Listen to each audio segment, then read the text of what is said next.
Good morning students.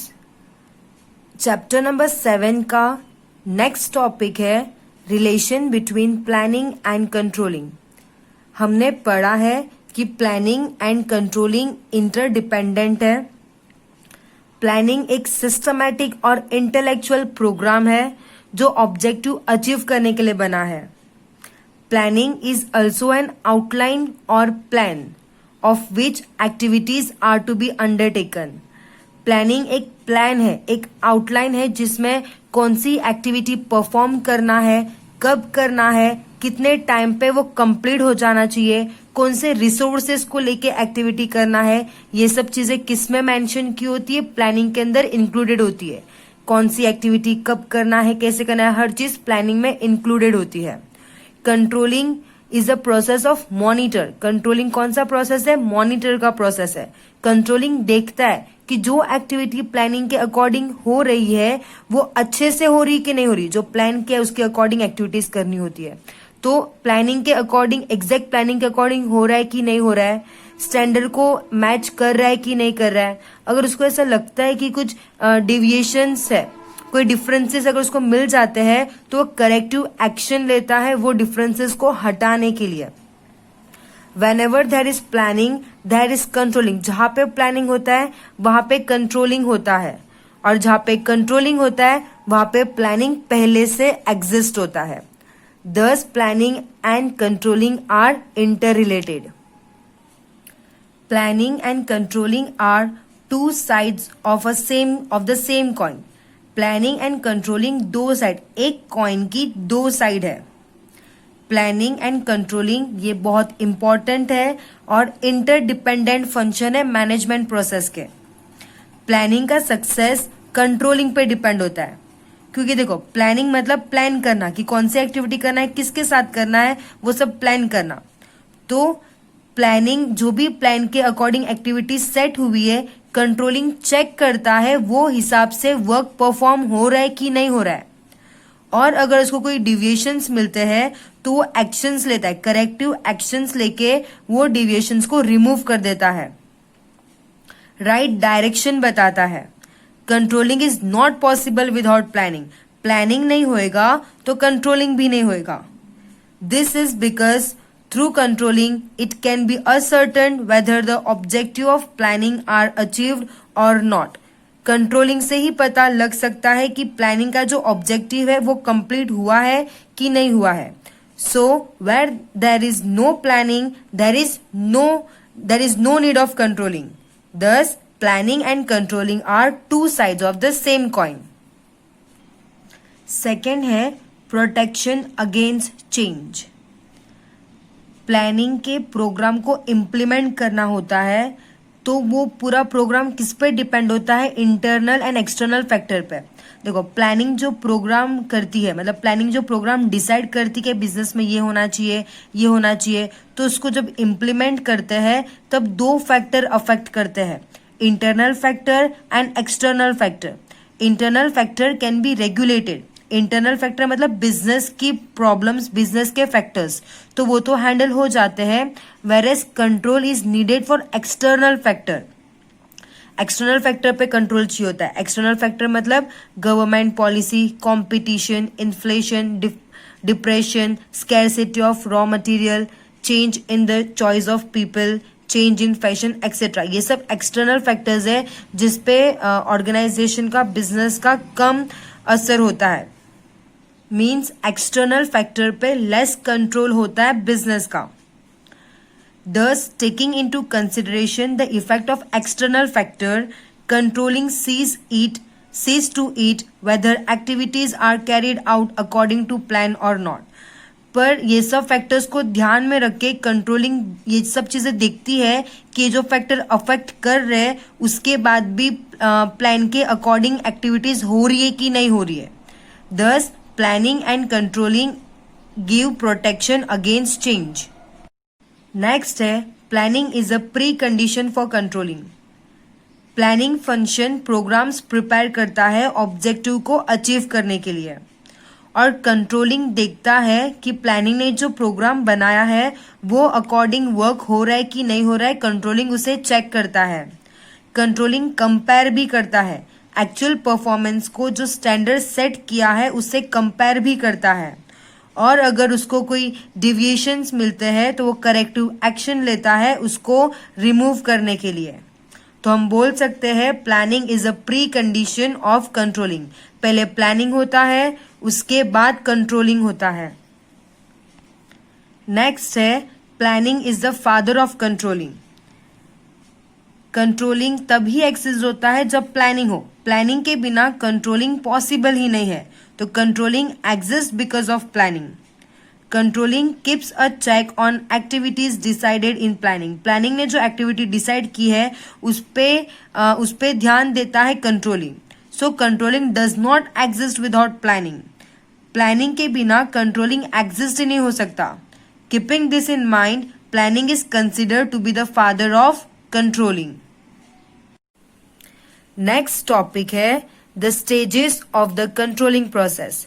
Controlling के भी stages होते हैं जो हम इस टॉपिक में समझने वाले हैं। कंट्रोलिंग एक यूनिवर्सल एंड कंटिन्यूस प्रोसेस है।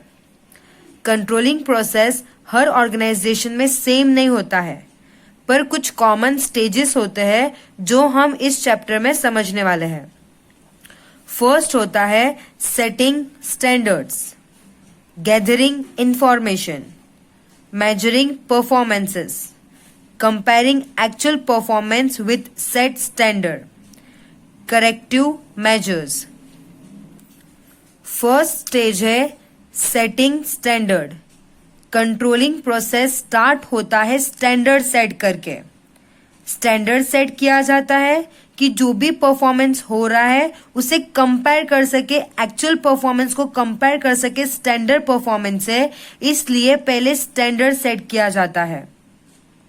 स्टैंडर्ड क्वालिटेटिव भी होता है और क्वांटिटेटिव भी होता है। स्टैंडर्ड ऐसा होना चाहिए जो सबको समझ में आए, जिसे भी अचीव करना है उसे वो स्टैंडर्ड समझ में आए। The standard should be such that they can be understood by those who have to achieve them. Standard कैसा होना चाहिए? ऐसा होना चाहिए जो सबको समझ में आए। The standards include physical, cost price, income, capital etcetera. Over and above this standard can be profit target. Standard कैसा हो सकता है? प्रॉफिट टारगेट, कि इतना प्रॉफिट अचीव करना है, ये हमारा स्टैंडर्ड है। प्रोडक्शन टारगेट, इतना प्रोडक्शन तो होना ही चाहिए, ये हमारा स्टैंडर्ड हो सकता है। कॉस्ट टारगेट, कॉस्ट इतना कम होना चाहिए, बहुत ज्यादा कॉस्ट हो रहा है, ये सब हमारा स्टैंडर्ड हो सकता है। स्टैंडर्ड लॉन्ग टर्म के लिए भी हो सकता है, शॉर्ट टर्म के लिए भी हो सकता है। स्टैंडर्ड कौन डिसाइड करता है? टॉप लेवल मैनेजमेंट डिसाइड करता है, और एम्प्लॉय और सबऑर्डिनेट को स्टैंडर्ड के बारे में इन्फॉर्म किया जाता है, तो एम्प्लॉय प्लान कर सके उनका टारगेट, उनका प्लान कर सके स्टैंडर्ड को देख के। सेकेंड स्टेज है गैदरिंग ऑफ इंफॉर्मेशन। ये स्टेज में इंफॉर्मेशन को गैदर किया जाता है। वर्क के रिलेटेड जो भी इंफॉर्मेशन है उसको कलेक्ट किया जाता है। एक्चुअल सिचुएशन के रिलेटेड जो भी इंफॉर्मेशन है उसको कलेक्ट किया जाता है। इंफॉर्मेशन गैदर की जाती है पर्सनल ऑब्जर्वेशन से, ओरल रिपोर्ट से एंड रिटर्न रिपोर्ट से। थर्ड है मेजरिंग परफॉर्मेंस। परफॉर्मेंस को मेजर करते हैं to find out whether activities have been undertaken according to set standard. Standard के अकॉर्डिंग एक्टिविटीज हुई है कि नहीं हुई है, ये चेक करने के लिए परफॉर्मेंस को मेजर किया जाता है। Such a measurement can be qualitative और क्वांटिटेटिव और बोथ। मेजरमेंट क्वालिटेटिव भी हो सकती है और क्वांटिटेटिव भी हो सकती है। परफॉर्मेंस मेजर कर लिया, अब फोर्थ स्टेज में है comparison of work done with set standard. Actual performance को कंपेयर किया जाता है स्टैंडर्ड के साथ। फिफ्थ स्टेज है corrective measures. Corrective measure is the last step in a controlling process. Controlling process का लास्ट स्टेप है करेक्टिव मेजर्स। स्टैंडर्ड सेट कर लिया, इंफॉर्मेशन गैदर कर लिया, परफॉर्मेंसेस भी चेक कर लिया, कंपेयर कर लिया, उसके बाद जो डिफरेंसेस मिलते हैं, जो डिविएशंस मिलते हैं, वो डिविएशंस को करेक्टिव मेजर्स से सॉल्व किया जाता है, करेक्टिव मेजर्स से रिमूव किया जाता है। If deviations are found out, necessary corrective measures can be taken. Any of the following 3 measures can be taken. इसमें से कोई भी करेक्टिव मेजर्स लिया जाता है. फर्स्ट है no change in the condition. Condition में कोई भी चेंज नहीं करते हैं. No corrective measure is to be taken when deviation are found to be normal और एक्सेप्टेबल. यहाँ पे कोई भी चेंज नहीं करते हैं कंडीशन के अंदर. देखो ऐसा पता चला कि यहाँ पे डिफरेंस हो रहा है. ओके, मेजर कर लिया कि हाँ डिफरेंसेस आ रहे हैं, तो देखते हैं डिफरेंसेस नॉर्मल है, डिफरेंसेस एक्सेप्टेबल है. अगर वो नॉर्मल होते हैं, वो एक्सेप्टेबल होते हैं, तो कोई भी चेंज नहीं करते हैं कंडीशन के अंदर. ओके, सेकेंड है change the condition to remove the deviation.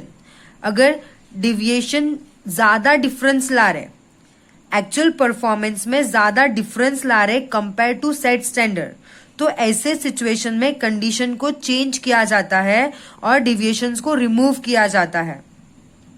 If deviation from actual performance is more, ज्यादा होता है when compare to the set standard, such deviation are to be examine and necessary corrective measures is to be taken. Third है change the condition and establish fresh new standard. यहाँ पे क्या होता है, condition तो चेंज करते ही है, साथ में एक नया फ्रेश स्टैंडर्ड भी सेट करते हैं.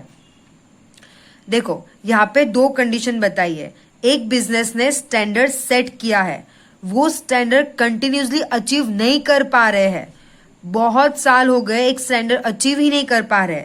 इसका मतलब है वो जो स्टैंडर्ड है वो एक्स्ट्रा ऑर्डिनरी हाई है. इतना हाई नहीं होना चाहिए कि एम्प्लॉय डीमोटिव हो जाए. ओके, ऐसे कंडीशन में एक फ्रेश और न्यू स्टैंडर्ड प्रिपेयर करना होता है. देखो मैं रीड करती हूँ, आप लोगों को क्लियर हो जाएगा. When the establish standard are not attend continuously attend नहीं कर पा रहे standard, it means they are extraordinary high and a change has become essential. उसको चेंज करना जरूरी हो गया है. In such a situation fresh और new standard are to be set by making required changes. ऐसे ही दूसरा यहाँ पे एक एग्जाम्पल दिया है. अगर हमने जो स्टैंडर्ड सेट किया है हर बार उससे अच्छा परफॉर्मेंस दे रही है बिजनेस, हर बार ज्यादा अच्छा, स्टैंडर्ड से भी अच्छा परफॉर्मेंस दे रही है हर साल, इसका मतलब स्टैंडर्ड हमने लो सेट किया है, तो उसको भी चेंज करने की जरूरत है. क्लियर हुआ? स्टैंडर्ड ज्यादा एक्स्ट्रा ऑर्डिनरी हाई भी नहीं होना चाहिए और स्टैंडर्ड एकदम लो भी नहीं होना चाहिए, वो मीडियम होना चाहिए. तो ये 3 करेक्टिव मेजर्स थे. फर्स्ट है कंडीशन में चेंज नहीं लाओ क्योंकि वो नॉर्मल डिफरेंसेस है, एक्सेप्टेबल है. सेकेंड, कंडीशन को चेंज कर दो, जो कंडीशन में डिफरेंसेस आए हैं वो कंडीशन को चेंज कर दो. थर्ड है कंडीशन को चेंज करो और दूसरा स्टैंडर्ड प्रिपेयर करो.